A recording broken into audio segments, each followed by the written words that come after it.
High বন্ধুরা, কি অবস্থা তোমাদের? আমার অবস্থা তো ভালো, কিন্তু ভিডিওর প্রতি তোমাদের অনাগ্রহ দেখে আমি একটু হতাশ।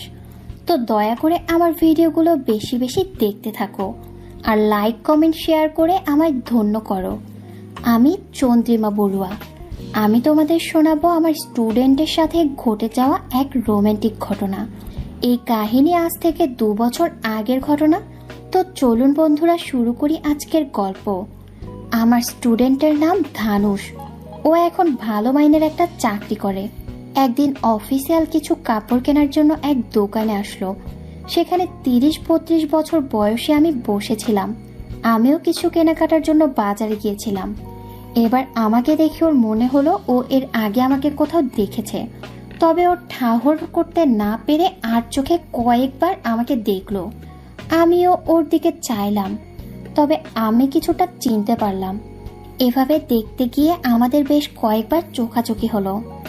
ও দোকান থেকে বের হওয়ার সময় ওকে স্পষ্ট দেখতে পেয়ে আমি ওকে বললাম যে এর আগে তোমাকে কোথায় যেন দেখেছি, কেমন যেন আমার চেনা চেনা লাগছে। ও আমাকে একই কথা বলল। আমি এবার ওকে নাম জিজ্ঞেস করলাম, ওর নাম বলল।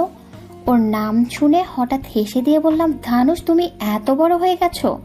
ও একটু ভ্যাবাচ্যাকা হয়ে বলল, কিন্তু ম্যাডাম আমি তো আপনাকে চিনতে পারছি না।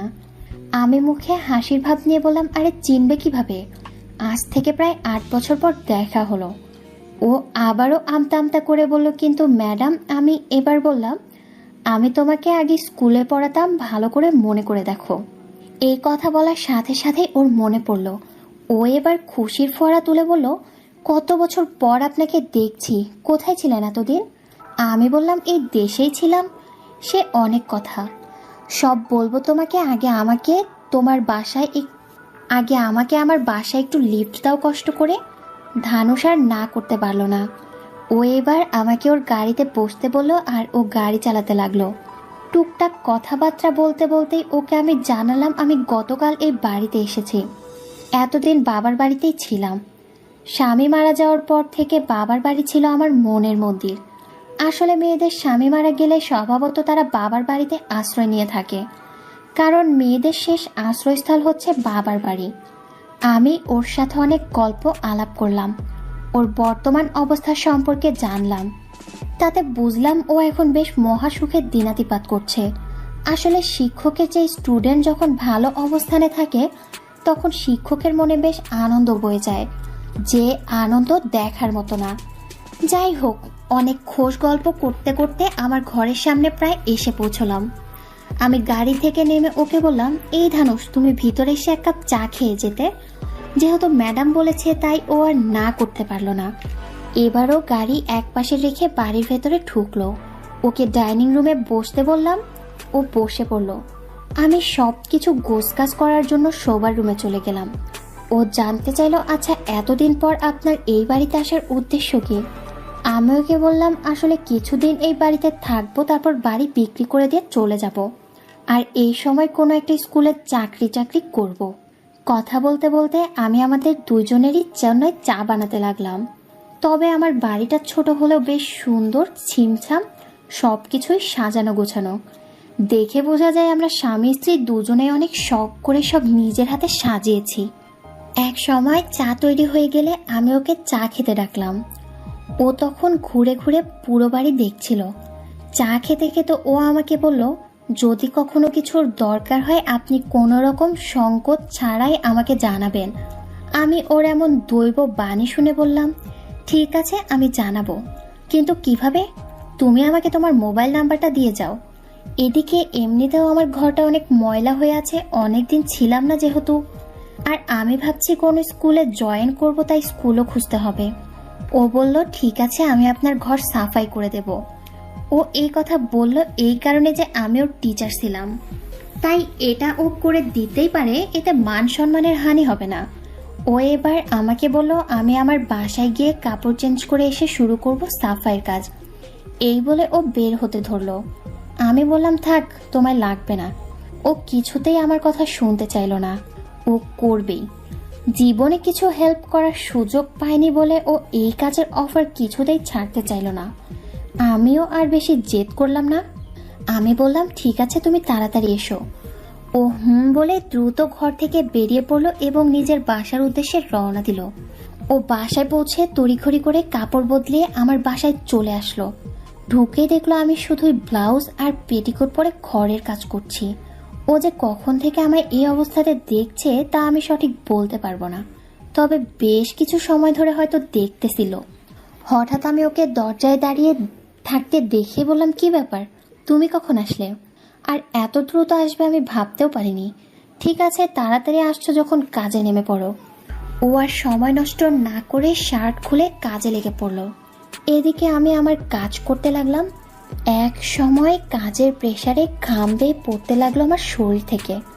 এমন ঘাম ভেজা শরীরও দেখতেই থাকলো। যৌবন যেন আছড়ে পড়ছিল আমার শরীরে।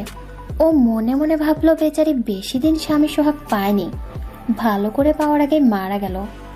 আমি এবার ওর চিন্তাযুক্ত তাকানোর দিকে খেয়াল করে বললাম, এই ধানুষ, কি দেখছো এমন করে? ও হন্তদন্ত হয়ে বলল, ও কিছু না ম্যাডাম, এমনিতেই আনমনে গেছিলাম একটু তাই। আমি বললাম, তুমি বললেই হলো কিছু না, কিছু তো অবশ্যই আছে। এই বলেই মুচকি হাসলাম। কিছুক্ষণ কাজ করার পর ও বলল, ম্যাডাম একটা কথা বলি। আমি ওকে ভ্রু উঁচিয়ে বললাম, হ্যাঁ বলো। ও আমার চোখে চোখ রেখে বলল, আপনি না দেখতে অনেক সুন্দর। ওর এমন প্রশংসাসূচক কথা শুনে আমি চুপ করে রইলাম আর কি কি যেন ভাবতে লাগলাম। বেলা গড়িয়ে যখন দুপুর হয়ে আসলো আমি বললাম, উফ, প্রচুর খিদে লাগলো আমার, তুমি হালকা পাতলা কিছু কিনে নিয়ে আসো, আমি তোমায় টাকা দিচ্ছি। ও বলল, আপনি কেন দিবেন? আমি আপনার ছাত্র, এখন চাকরি করছি, আমি আজ আপনাকে খাওয়াবো।